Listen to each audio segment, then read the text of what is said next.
Hey, I know you.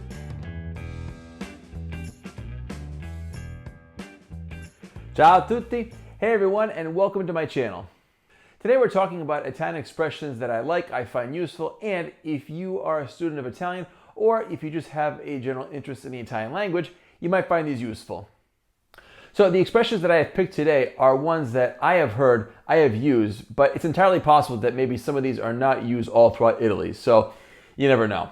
Cominciamo. Okay, so you're probably wondering why I was talking to a chicken in the intro, and no, that's not something that I do in my free time. But this is our first expression, and the Italians say, Conosco I miei polli. I don't know with absolute certainty if we have an expression which is similar in English. If you translate it literally, it's, I know my chickens. So let me explain how this expression is used. Suppose I'm going out with some friends. One friend is punctual, the other friend is not. So I'm talking to the punctual friend, and I say, I think John's meeting up with us at around 9 o'clock. And the other friend says, no, we're not seeing him at 9 o'clock. He'll be there at 9:30. I know my chickens. He'll be late.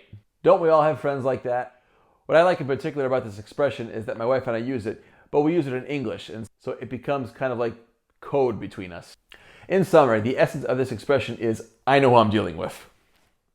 The next expression does in fact have an English equivalency, but the words are dramatically different, and that's an understatement. So in English we have the expression, you can't have your cake and eat it too.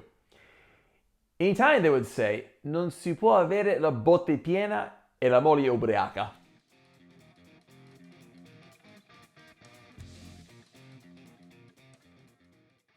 The essence of this expression, both in English and Italian, is that we want certain things, but we can't have it all. So you've got to choose which ones are more important. Before moving on to the next expression, I do have a curiosity. I'm wondering why whoever created this expression, why they chose the wife as the subject. Like why they desire to have a wife who's drunk. Moving on to the next one, I'd like to ask you a question. Have you ever known somebody who made themselves out to be more important than they actually are? Or have you ever known somebody who had a certain mystique to them, and then when you found out more about them, then you realized that they weren't such a big deal? Well, the Italians have an expression for that. So in Italian, they would say, Tutto fumo niente arrosto. Translated, it means literally, all smoke and no roast. That's kind of a funny image. You know, you go up to a barbecue, you open it up, and there's just smoke inside there. We do have something which is relatively similar in English, but not exactly. We have the smoke and mirrors expression, but that's more for deception, whereas tutto fumo niente arrosto is more for like a person. Let me give you an example. Suppose I'm talking to a friend of mine and he's recommending to me a good architect. He tells me, oh yeah, he's the greatest, he's wonderful. Okay, I hire the guy to build my house. I walk in my house, and as soon as I walk in, I fall right to the floor. So, yeah. Okay, so the next one is a very Italian expression. We can say something similar in English, but the words are never quite the same. The phrase in question is, Scusate le spalle. Translated literally, it means, sorry for the shoulders. I gotta confess, the first time I ever heard this, I was very baffled. I did not understand why the Italians were apologizing for being born with shoulders. But obviously, that's not the case. With that said, it's very interesting how we sometimes can think that something is strange or, dare I say, stupid the first time we hear it, until we really dig in and really understand what they're saying. So here's how they would use it. Imagine that you're out with a group of friends. Maybe you're outside of a bar and you get into a little circle and you just form a conversation circle. Now supposing there's a person on the outside. They're listening, but they're not exactly partaking in the conversation because they're not physically in the circle. The moment that I realize this person is behind me, I would say, Scusa le spalle. It really is kind of nice, actually. You're acknowledging that you weren't giving your full attention to the person behind you, and you're letting them know that you want them to come into the conversation. I've seen baristas do this as well. Once I went for a coffee, and while I was in the bar, the barista, he had a shirt on, and on the back it said, Scusate le spalle. I thought, oh, that's kind of nice.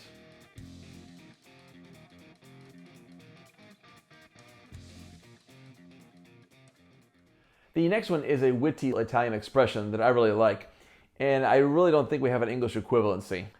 So suppose I'm in school and I want to borrow a pencil from one of my classmates. But if the classmate has any kind of suspicion that he's not going to get it back from me, he would say this. Si chiama Pietro e torna indietro. Which literally means his name is Peter because I want him back. What I like about this expression is that it just plays on the natural musicality of Italian, Pietro, indietro. One of my students once asked me if we had a similar expression in English, and I said, no, I don't think so. But then I thought about it, and I actually came up with my own invention. And I'm not sure a native speaker would understand me at first, but I think after a few seconds they would. So we could say, this is Jack because I want it back. Hey, you never know, maybe this video could be the start of that expression. Let's hope so. This next one I find very comical, and I just had to include it. This is an expression that you would use when you see somebody acting like a moron in public, and to that they would say, La mamma dei cretini è sempre incinta, which translated literally means jerks' mothers are always pregnant. It does have a bit of a negative connotation, but I don't know, I find it comical. But the sense is this, is that, we see stupid people all the time and there's no avoiding them. They exist and they always have existed. I don't think we have an equivalency in English, but if I had to think of something that's even vaguely similar, I would say it would be the idea of village idiot. The last two expressions that I want to mention are actually very similar in English, if not almost identical. I like these two in particular because I can relate to them on almost a personal level. Okay, so the first one that I want to mention, which is similar between the two languages, is the expression of the grass is always greener on the other side. And in Italian they would say, L'erba del vicino è sempre più verde. Your neighbor's grass is always greener. I like this one in particular because, like I said before, I can somewhat relate to it. And the reason why I say that is because I had this experience when I moved here to Italy. And I think that's like anywhere when you move to a new town, state, country. You always have in your mind how the place is going to be. You have certain expectations. And then when you go there, things are a little bit different, so to speak. In the case of when you move somewhere, I think this expression is most relevant when you really feel not the pinch, but like the reality of daily living. That's when, reality sets in. I have somewhat felt this expression living here in Italy, but not entirely. I mean, there are still plenty of moments where I feel like I'm on vacation again, where I'm enjoying the perks of Italy, the food, the culture, the beautiful landscapes, etc., etc. The very last one that I want to mention is one that the great Benjamin Franklin once said. In fact, he even mentions it in his book, Poor Richard's Almanac. And that one is, guests are like fish, they stink after 3 days. And yes, they have an equivalency in Italian. The Italians would say, L'ospite è come il pesce, dopo 3 giorni, puzza. I like this expression in particular because I always try not to be a guest in somebody's house. And you might think this is kind of cold and impersonal. You might think, well, what kind of friends do you have? That's just it. I don't stay with them because I want to stay friends with them. Okay, so now I want to hear from you. Do you in fact use these expressions? Do you use them in English? Do you use them in Italian? Do you use them in both? Let me know. I'd be very curious to know. Grazie davvero per l'attenzione. Ci vediamo alla prossima. Thank you very much for watching. I'll see you next time.